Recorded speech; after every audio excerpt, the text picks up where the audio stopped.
Well, Sergio, welcome to the Difficult Student Podcast, where we take a look at how building positive, respectful, and supportive relationship with students impacts their ability to learn in the classroom, and how it impacts the relationship between the teacher and the student. But welcome, Sergio. Can you introduce yourself? Thank you. My name is Sergio Vera. I am an assistant principal. I've been in education since 2004, but began teaching 2007. So I've been in the education field for a while. Mainly as a special education teacher.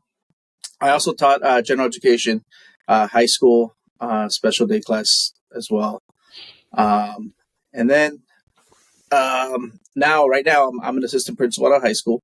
Previously, I was an assistant principal at elementary school. Again, in charge of the special education department. So most of my career has been around special education. So I have a lot of expertise in special education, and of course, behavior. Right. As our topics on the show, as you know. Unfortunately, when it comes to special education, whenever we have students with behavior, that's one of the first things they think about. And I'm kind of like the person that they're like, hey, whoa. Let's slow down. Let's get to know this kid. Let's see what's going on, and let's take a dive into what's really happening and try to get this kid support. Yep, that's right. And Sergio, we're both APISs together. And when I first came up, man, you were saving me, right? When I was on that Welligent platform, man, and I would get stuck. I'd be in the middle of IEPs, and then I remember texting you and be like, "Hey, Sergio, how do I close this? What do I do?" And you saved me so many times. I greatly appreciate that, man. You're welcome. And in that position, it's so difficult because I know it's like, you're kind of put on the spot. And that platform that we use can be glitchy sometimes. But I remember telling you, the only way you're going to learn is just using it. And I'm pretty sure now you're the pro now. Yeah, it's not a problem right now. But I remember being in those IEPs and then trying to close something, and there's an error, and I'm like, oh no, I can't close it. And I'm sweating, and I'm like, oh, what am I gonna do? What am I do? So you did save me, and it is easier now. So greatly appreciate it. But my first question to you, Sergio, is what inspired you to become an educator? How'd you get in the field? So I want to say it was probably, I was in 11th grade. Mm-hmm. No, actually, maybe I was a senior. I never thought about going to college. Yeah. It wasn't something that was really on my mind.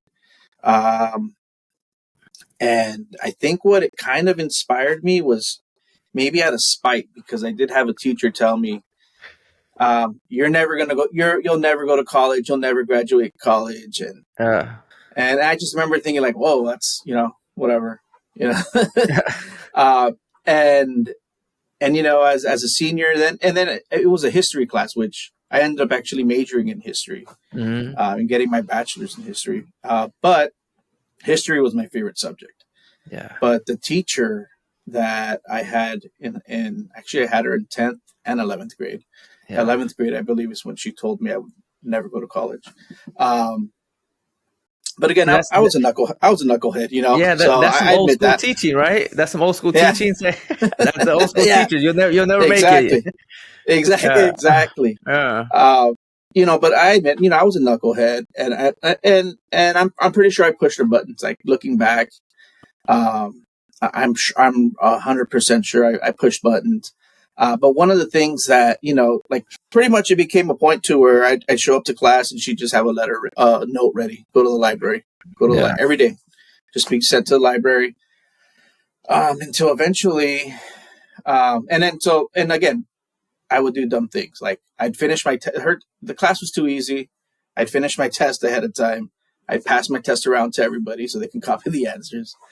And she caught me, and anyway, she sent me to the counts, like the first day of, I think, the second semester. Maybe it was like the first day of 11th grade. Mm-hmm. As soon as I walk in, she saw me. She already had a note ready, sent me to the counselor. I get there, and I guess they had already talked. They already had a little pre-meeting talking about me, and the counselor's like, hey, your teacher doesn't really want you in that class, so we got to figure out what we're going to do. So they actually put me in an honors class. And the teacher I remember her name was Mrs. Merrifield, I believe that was her name. I had it for U.S. history, second semester, I believe, U.S. history. And it was great. I loved it. Got an A in the class. I had to make up that first semester because I believe I either got a D or no, actually I didn't fail it. I got a D. Yeah. I think maybe she was preparing for something. I guess she realized I can't fail him. So she gave me a D, but I had to make it up because I did. At that point, I started thinking about college. Went to summer school, had another teacher. Her name was Miss Washington. Yeah. And the best teacher I had by far in high school. Her class was different. And I think today, in today's, the way curriculum is taught now, she did her own thing. Yeah. It was hard. Everybody would say her class was hard. And thinking about it, I guess it was. We didn't use a textbook. Yeah. So, and then she's like, hey, you know what, you should. Oh, and actually, you know what?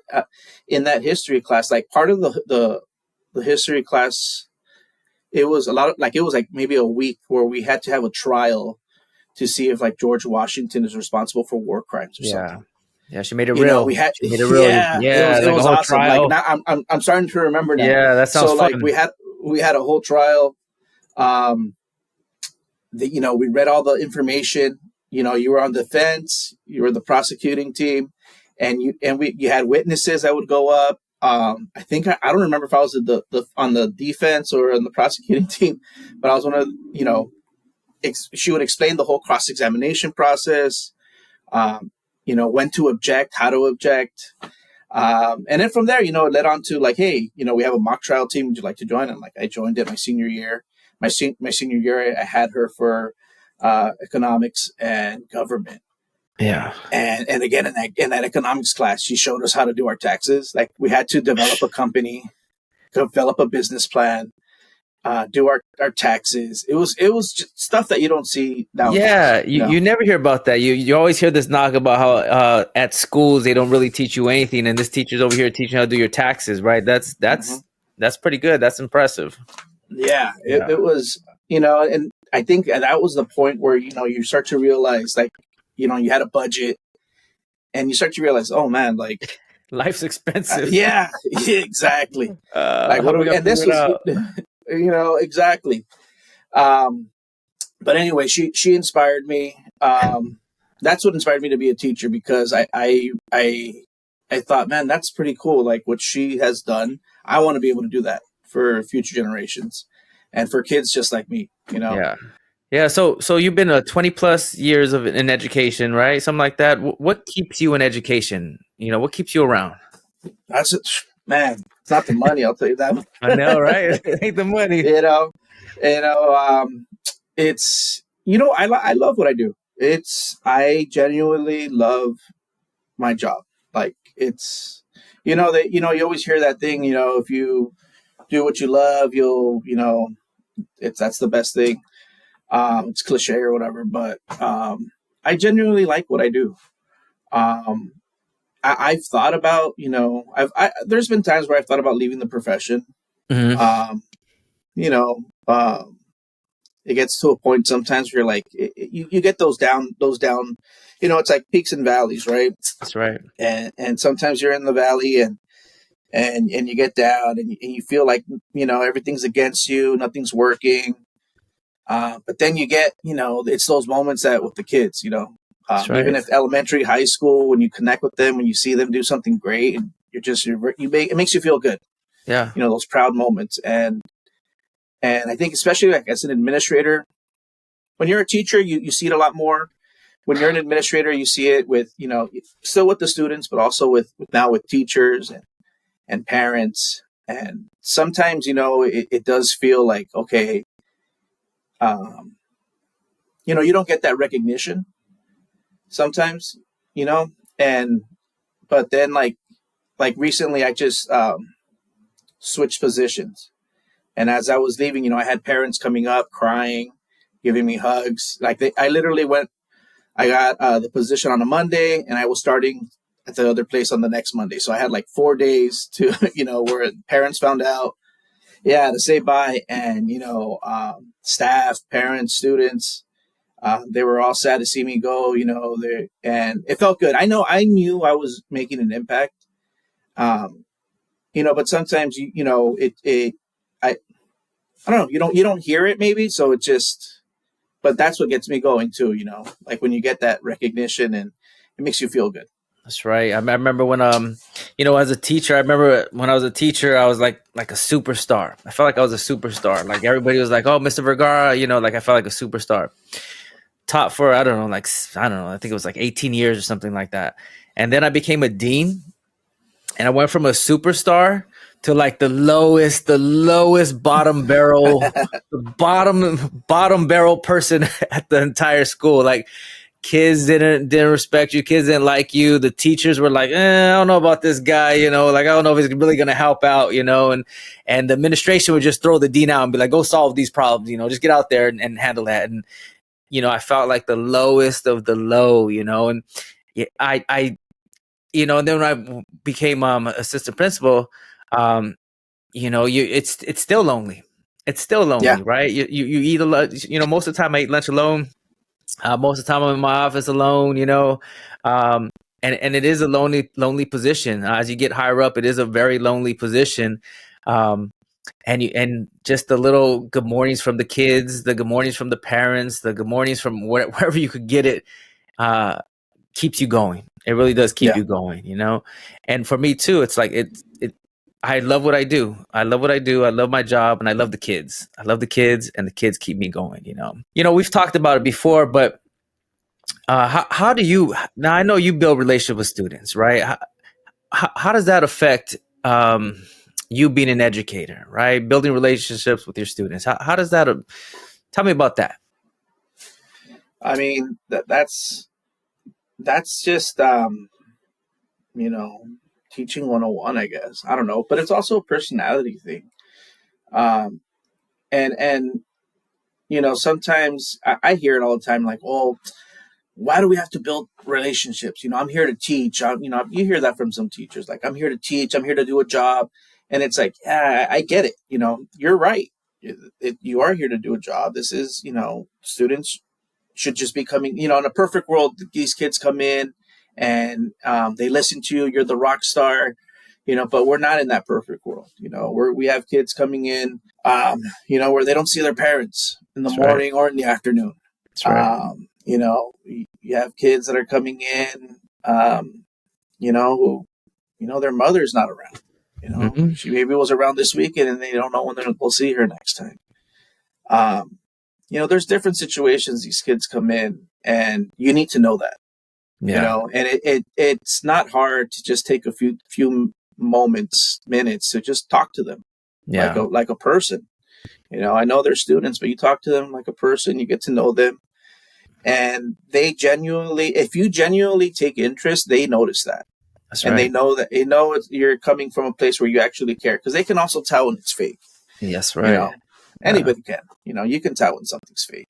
But if you genuinely take an interest in them, because you should be studying them, researching them, because how else are you going to improve in teaching them? That's right. It's just like anything. How are you going to reach them if you don't really know them? How are you going to reach them? How are you going to, and then that my whole thing, this whole podcast, my social media thing is all about how building relationships with students, especially students with difficult behavior, could really make a difference. And I get a lot of pushback with that. I get a lot of pushback. People push back on that. And like you were saying, they say, I'm just here to teach, I'm just here to do my job. And then I'm supposed to clock out. I'm not supposed to teach, social, emotional stuff. Like, I'm not supposed to teach good character, being respectful, being responsible. That's their parents' job. That's somebody else's job. And I get that a lot. But in your experience, when you were in the classroom, or even now as assistant principal, do you teach good character, about being respectful, about being responsible to your students? For sure. I definitely model it as much as I possibly can. And that starts from the first thing, from the moment they walk in the door. Hey, good morning. How are you doing? How are you feeling? And then as you're getting to know them, hey, how's your knee? And, sometimes a kid might be limping. Hey, what's wrong? Are you okay? What happened to your knee? Like I had a student, she was limping. I'm like, hey, and this is at my new school. What happened? She told me this whole thing that's happening. She has to go to PT and all this. And every time I see her, I always ask her, hey, how's your knee going? How's it going with your knee? Is it getting better? Are you going to have to, get surgery or anything? And she's like, no, we're trying to work you with PT. But again, that starts at the, just from saying good morning. And as they're coming in, just modeling the please, the thank yous. Yeah. I always, whenever I ask a student to say, hey, can you please? Always saying please, always saying thank you. Just easy manners, even with the older students. I try not to, like, if they ask me for something, I never try to say, like, please, like reminding them, because it's kind of like, I think the more they see me doing it, then they get to realize, like, hey, they'll start to do it. Yeah. Not to say that that's bad or anything. Like, yeah, you can remind them as well, but definitely modeling the behaviors is a big thing. Not cussing. I know, sometimes, you might let it slip. Well, not in the elementary, but for sure. But even in elementary, it happens. Yeah, sometimes it happens. Yeah, it happens. And then the kids are like, "Oh, yeah." You're like, "Hey." Yeah. But like, just modeling that good behavior. That's right. And then when I have those discussions, like sometimes, like just in my 3-4 weeks that I've been at this new school, we don't have a dean. So I'm dealing with the behavior. Dean. Yeah, I'm the dean. But even like the kids that have been sent to my office, or the teachers ask me, hey, can you talk to them? I always, when we're talking, like, and they're saying stuff, I always try to say, like, okay, listen to how you're saying it. Listen to like, even like I will be like, listen to your tone. Right now, you sound really upset. Yeah. And I'm like, you're good with me. Like, I'm not upset, but I'm just letting you know, like, how it sounds. You might not be aware of it because you might be upset, but listen to your tone. Listen to the words you're using. Do you think using those words is going to get you anywhere, or is it going to get you in trouble? I know, and I explain to them, I know sometimes, you'll start to cuss and you think that's going to get you somewhere, but it's not. Yeah. You need to find other ways. You need to learn these skills now and find other ways to express how you're feeling, and or maybe like expressing that you don't like that, in different ways than how you're doing it now. And we're going to, practice this. And it works, like you're talking about modeling. It sounds like you're modeling, how to communicate. You're upset, you're angry, and let's model it. You sound like this, and we're gonna model how you work through a problem, right? How you work through a situation. The other day I had these girls who, I guess something happened where somebody got, I don't know, they were accusing of these girls of something, right? Some sort of, I don't know, bad behavior. And I went up to these girls, and same situation. I called them over and I said, hey, do you guys know anything about this situation? And then their tone went like, shh, like, it wasn't me. I didn't do anything. And they just kept going. And I was like, whoa, I didn't raise my voice. I'm not yelling at you. We're just having a conversation. I'm asking you a question. That's all. We're just having a conversation with me and you, and we don't have to get angry. We don't have to get upset. I'm just asking for some information, and if and I said something like, if somebody did something to you, right, and you told me it was somebody else, I would question them just as much. I would go up and say, hey, did you do something to this person right here? So all I'm doing is, my job. I'm just asking about the situation. That's it. You don't have to be all the way up here, So, but it is good modeling.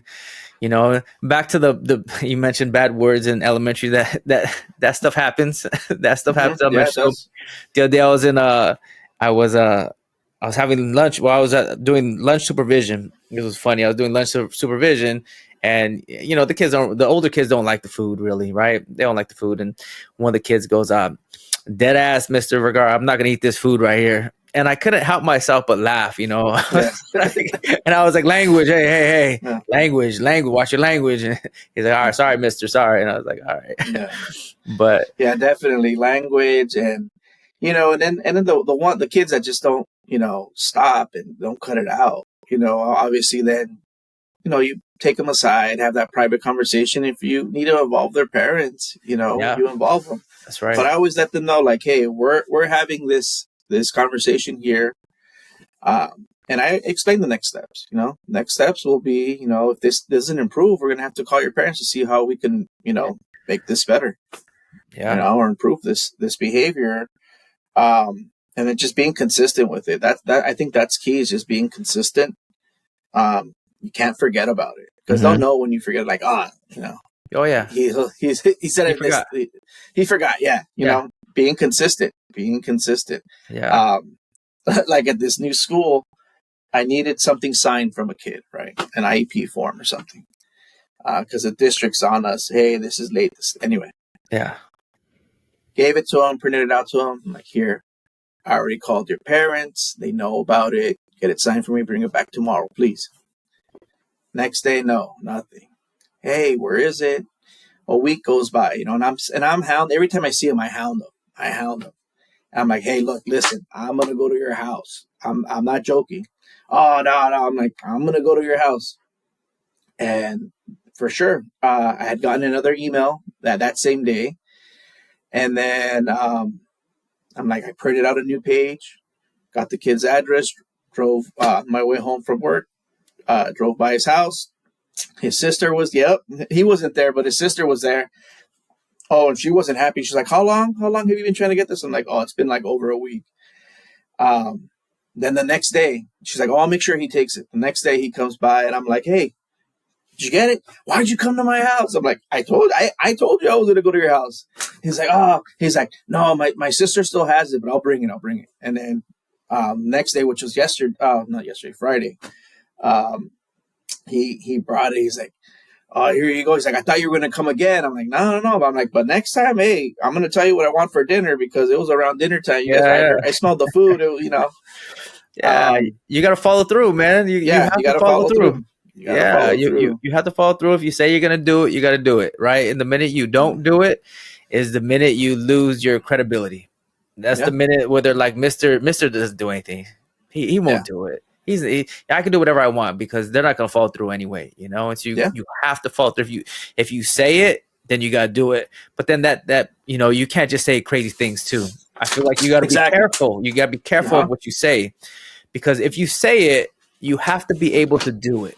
Right. And so you can't just say some wild, crazy things like, oh, I'm going to give you whatever, 10 days, whatever. You're going to be suspended for 5. You can't do that. No. Right. No. You say what you can do. Say what you can do, and then follow through with that. And that's powerful enough, even if it's a little thing. Like you showing up to his house. You said you're going to show up to his house. It was on your way home. You did it.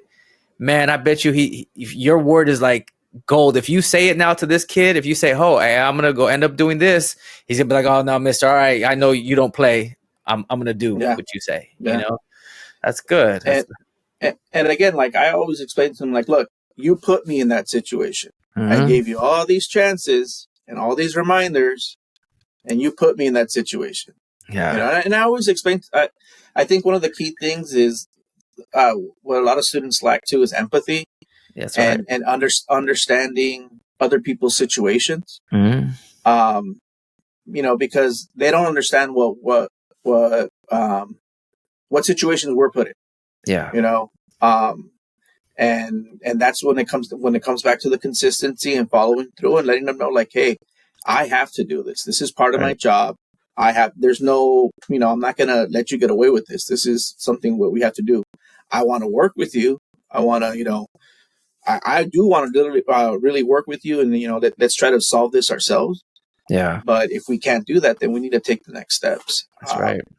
But they need to know that, and it can't be just like, oh, you're suspended, or we don't suspend anymore, but you're in trouble, or right directly, like, let's just try to figure it out and talk about it. Yeah. But again, if we put it on them, That's right. Now let's go like restorative practices, right? Restorative practices. That is such a controversial topic, I feel, right? You got progressive discipline, you got restorative practice, and you got people on both sides of the camp, and then you got a combination of both, right? What is your experience with restorative practices or restorative justice, and what's your take on that? So in elementary, we did a little bit of restorative justice. Whenever I could, I was in there. At this new school, within the last 3 weeks, 4 weeks that I've been there, I've participated in 2 restorative justice, I guess, like conversations, or I don't know if you call them circles. I'm not trained in it. Yeah, I understand it a little bit, but like for example, we had a situation where one kid hit another, right? Punched him. Mm-hmm. They were separated. This happened before school. We talked to both of them. I think that's the key. It's like you talk to both of them, and they both need to be willing to participate. That's right. Yeah. And they both need to be, I guess, like one kid, the one that got hit, is like, no, I'm not ready. It's like I'll do it, but I'm not ready right now. Yeah. Like I'm like, and that's good. That's good that he knows that. So I don't know if it was the very next day or maybe 2 days later. We brought these 2 kids in. And I talked to both of them, found out about one kid, something that was going on with him. He just, it was an impulse. It was an impulse punch or whatever. And, we had them talk it out. They apologized, or the kid that punched apologized. And the other kid also apologized. He's like, well, I apologize too, because you did ask me to leave and I didn't listen. And, yeah. It just escalated from there. But again, we talked to both sides, both kids. We explained to them how it was going to be, and it was successful. That's good. We just had one. We had another one on this last week. Again, a student who started to hit another kid because he had called her the B word or something. Again, brought them both in. Yeah. They talked it out. She told him, she's like, I felt really disrespected. I didn't like I don't like people using that word. That really upsets me. And, she was able to say all this, to articulate all this. The boy, he's like, hey, I'm sorry I called you that. I was just trying to be funny. And, so the conversation was there, and I explained to both of them, I'm really proud of both of you. I'm especially proud of the girl that I guess the victim in this sense. Well, no, she was actually not. The kid was there. He's the one that got hit. But anyway, I told her, I'm really proud of you because you're gaining these skills, these communication skills. And I explained to her, you're always going to run into people that you're not going to like. You're always going to run into people that are going to do stupid things, that are going to get you angry. But you need to be able to handle that in a way that does not include violence. You're going to be an adult, and this is something that could lead to you being arrested. This could be something that could lead to you being fired from a job. You need to be able to handle these situations and know how to communicate. And I explained to her, you guys, they're both 9th graders. I'm like, you guys are still growing up. You're still teenagers. You're still young. You haven't been put in these social situations and probably don't know how to handle them. So, and I told him, imagine this. Imagine he said that, and you were to say, excuse me, what did you say? And he'd probably be like a deer in headlight. He probably wouldn't know what to say. What's going on? And if you were like, excuse me, what did you say? She's like, I don't appreciate you calling me the B, whatever. Yeah. That's not something you should be saying. That and that automatically would trigger the teacher hearing, and then maybe if you would have done that, then the teacher would have probably heard that and come down and be like, wait, what happened? Did he just call, and he would have gotten in trouble, which would have not, then you would have not have gotten in trouble, Yeah. So, yeah. And she understood, and she's like, yeah, you're right. But I'm like, you need to build that skill. This is something we need to practice. That's right. But I was really proud of her. That was a really good moment. It was nice. Yeah, I mean, you're what are you, 14 in 9th grade? How old are you? 14. 14 years old and you're in the classroom and you don't have these skills to navigate these tough situations when if somebody curses you out, I remember being like 18. I remember being 19. I remember being 20 years old, and if somebody said something to me, it would trigger me, and then I'd lash out. I remember if somebody looked at me funny, like if somebody looked at me funny, then that would be a problem, and then now there's a situation, and so, and I don't remember ever being taught at school or even at home. I don't ever remember being taught at all. If this situation happens like this, here's how you could manage it responsibly and correctly. Never in my life. It was more like, like you looked at me funny. Now there's going to be a fight. You said something funny to me. Now we're going to have to fight. That's what I remember. I don't ever remember having a conversation with my own parents or even anybody at school. Like, hey, here's how to navigate through this situation. And I don't know. I don't know if you were ever taught how to navigate through situations. I wasn't really taught how to navigate through any situation. You just kind of figure it out. And it sounds like you're doing that work at the school that you're working at.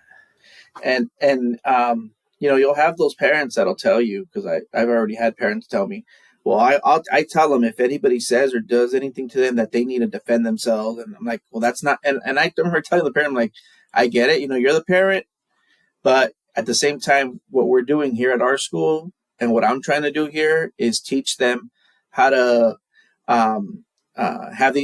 to communicate and not resort to violence, because they're gonna be adults. They could get arrested. It's the same thing I tell the kids.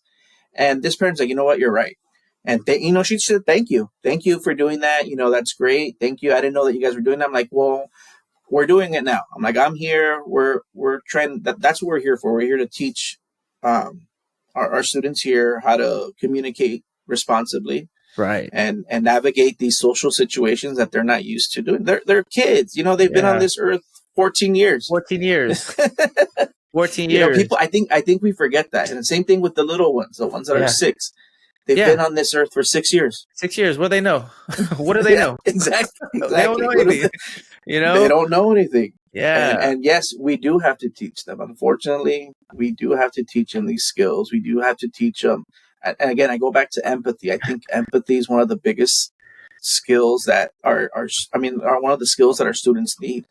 They need to understand putting themselves in other people's shoes, because that's not something people do. Their students do.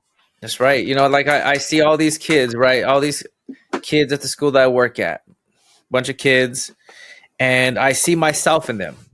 I see myself in these kids who have never been taught how to manage their emotions correctly, have never been taught how to de-escalate, have never been taught, these coping skills, have never been taught how to communicate correctly. And, I'm like, okay, I'm here for 8 hours. Let me do that. Let me instill into them. Let me pour into them. They're just like me. Let me pour into them. Let me help them out. And I don't see any problem with that at all. And when I was a classroom teacher, even I poured into my students even more, because I was with them all the time. So everything was like, all right, good kid. This assignment right here is teaching you how to be responsible. This assignment right here, you're going to be respectful when you're in groups. You got to learn how to communicate with the people that you don't like. And you're going to be responsible by completing this assignment in 25 minutes. That's what we're working on right now. And so I had no problem teaching these skills, but there are some people, they're like, no, I don't teach that. Going back to that idea, like there are some people that are like, no, I that's not my job. I'm not a counselor. I'm not the psychologist. I'm not, the PSW. That's not my job. People say these things. And I feel like, why not? Why wouldn't you do that? Like, why don't get it? Well, I think too, like, even I remember going back to elementary school and me being an elementary school student, our teachers did do that. Yeah. I don't think they called it SEL or whatever, whatever the marketing is now, what they're selling now. But, like I remember I had my 5th grade teacher was the strictest teacher. And everybody knew. Teachers knew. Principals knew. Yeah. Everybody knew, like, oh, you have Miss, and she passed away. Rest in peace. You have Miss Holtz.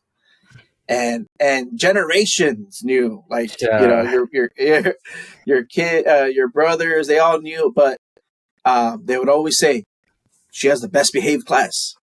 You know, she has she's a really strict teacher, but the best behaved class.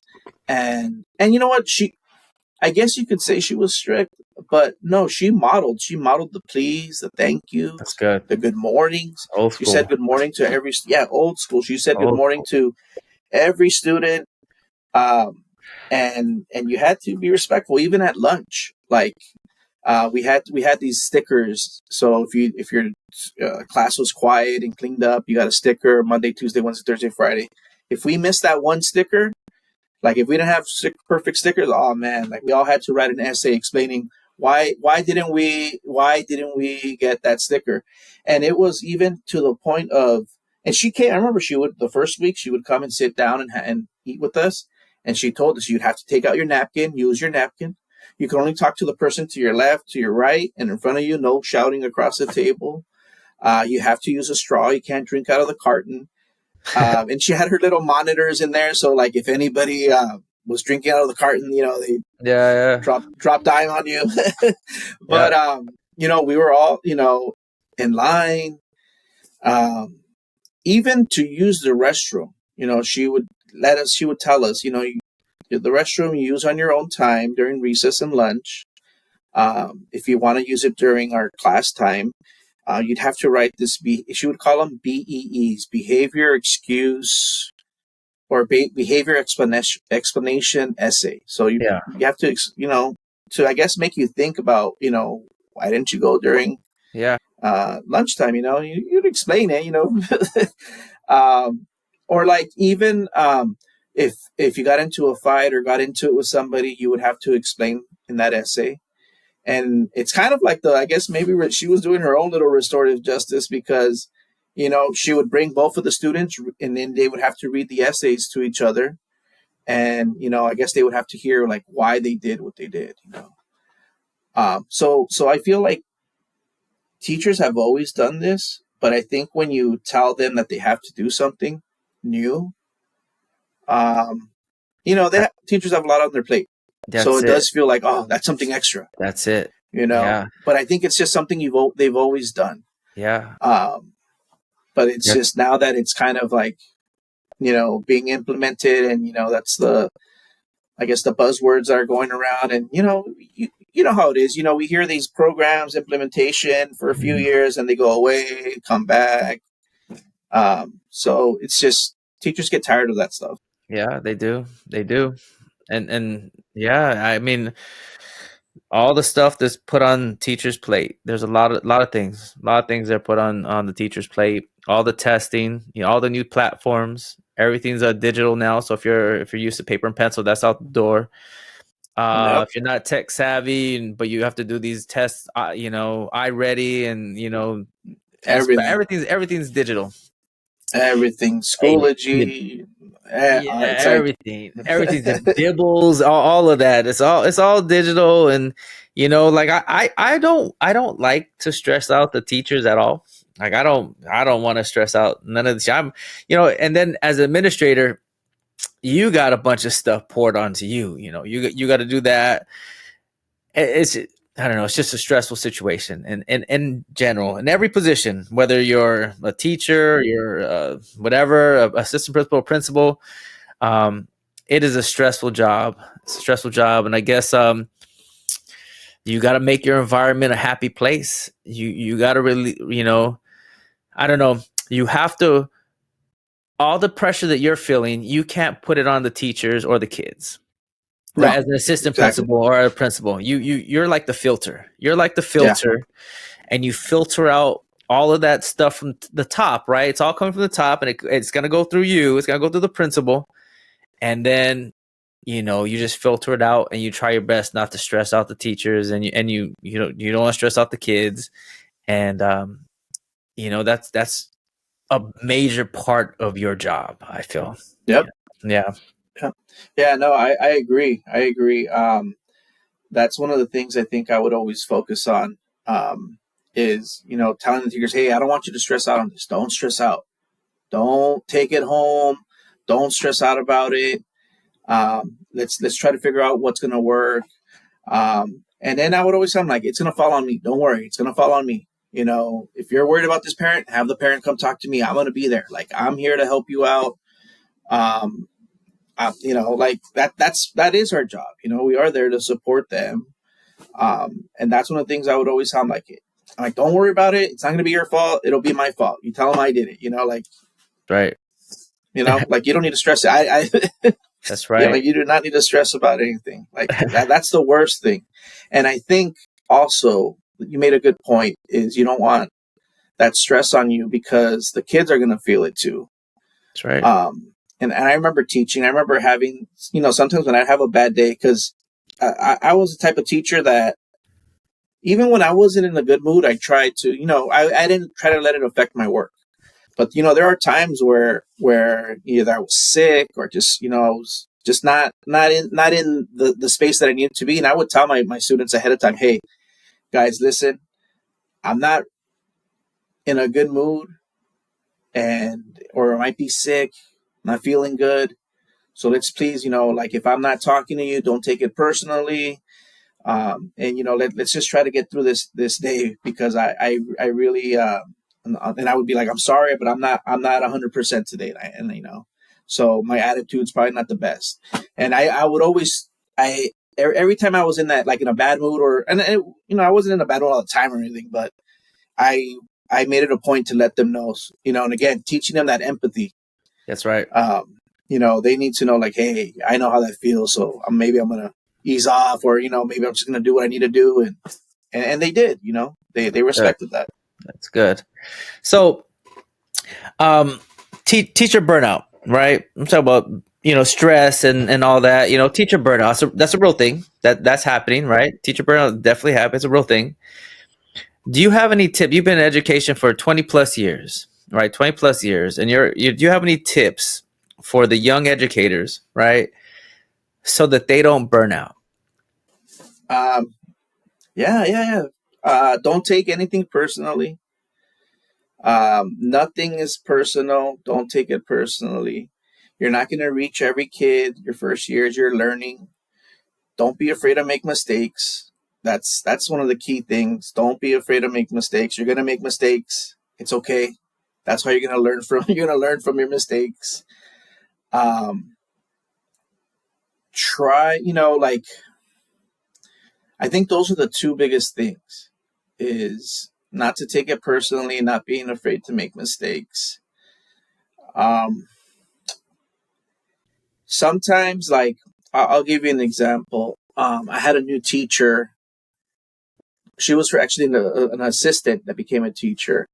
And she had a really difficult class, special education class, a lot of behaviors, kids feeding off of each other. Yeah. But she was, she was trying to teach, you know, like, and I think she felt like, if I'm not teaching, then I'm not doing my job right. Yeah. You know, that's a lot of stress that could put on somebody, you know, especially somebody who's just becoming a teacher, you know, she's an intern. And I told her, I'm like, look, I'm going to be coming into your classroom. You work on your routines. You work on the behavior in the class. I'm like, these kids are not going to learn if we don't have all that set up first. So don't even worry about the teaching, the reading yet. Like, that'll come. That'll come. Don't worry, it will. And that first year, you know, she was working on routines and behavior, This year, when I was in there, going into that classroom, oh man, like, that's like a model classroom. She still doesn't. I don't even know if she has her credential yet, because she's an intern. But she has her stations. The kids are rotating. They know they got the routines down. She's teaching them. They're learning to read. All the learning is happening now. It's good. But I didn't want her to have that stress of, like, oh man, my kids aren't reading, you know, like, I'm like, don't even worry about that right now. Yeah. All we're worried about is these kids, I guess, learning to learn how to learn. I don't know, like, I guess being ready for school, you know, like, school readiness. And yeah, it's like that's one of the things that made me proud too. Like, I'm like, oh man, that's awesome. Like, she's doing a good job. And that was one of the teachers, like, because this is probably her third year now, third year. But, you know, they say, what's teacher burnout, like 5 years? Yeah. I believe it. even younger. I feel like there's like it's like younger, 3, less than 5 years. I feel like some teachers enter the field and they go about a year, 2, and then they're gone. You know, like that's, I don't know. And you know what? I think, like, as administrators, like, we should be supporting these new teachers, being in there, checking on them. You know, because I remember as a new teacher, I never had anybody come in and check in on me. You know, I don't even think I was evaluated. Like, you know, like I was never evaluated. You were just left alone in the room with all the kids. You know, I remember, you know, I remember getting, you know, your evaluation at the end of the year, and you just sign it. Okay, yeah, you did it. The stole. And I remember this, the stole. And I remember this one assistant principal, she wrote on, I guess, you know, they have to find something for you to improve on. So one of the things she wrote on there was like, oh, you need to be involved with the school more. And I remember like, excuse me? Like, what do you mean? She's like, yeah, you know, be involved in the clubs. I'm like, I coach soccer. I'm on the school site council. I teach Avid, and I do Avid tutoring after school. I'm like, how much more do you want me to be involved? And then she's like, oh, you do all that? I'm like, yes. She's like, oh, okay. She's like, well, oh, wait, hold on. I got the wrong person. I've never seen you before. So she gave me that. And she wanted me to sign it. I'm like, nah, I'm not signing that. She's like, well, no, just sign, you know. And I get where she's coming from now. Like, she was just trying to, you know, whatever. You know, as an admin, you have to jump through hoops too. And she had to jump through a hoop. She had to put on your evaluation. You had to improve on something off the top of her head. The most easiest thing was like, oh, he probably doesn't participate. Let me just put that in. Because he's new. Yeah, exactly. Because he's new. So I remember that. I was like, what? Like, what else do you want me to do? Like, I do all that. I do more than any of the other teachers here. And that was funny. Good. So you before we end, you know, it's getting close to the end. I know you had given some tips about teacher burnout. Do you have any other tips that you would like to give for the young educators coming up, and anything else? Any other tips if you're like a new educator from a veteran educator? Do you have any other tips to give them? You are making a difference. It might feel like you're not, but you are. Get to know your kids. Get to know them. Really get to know them. Build that bond.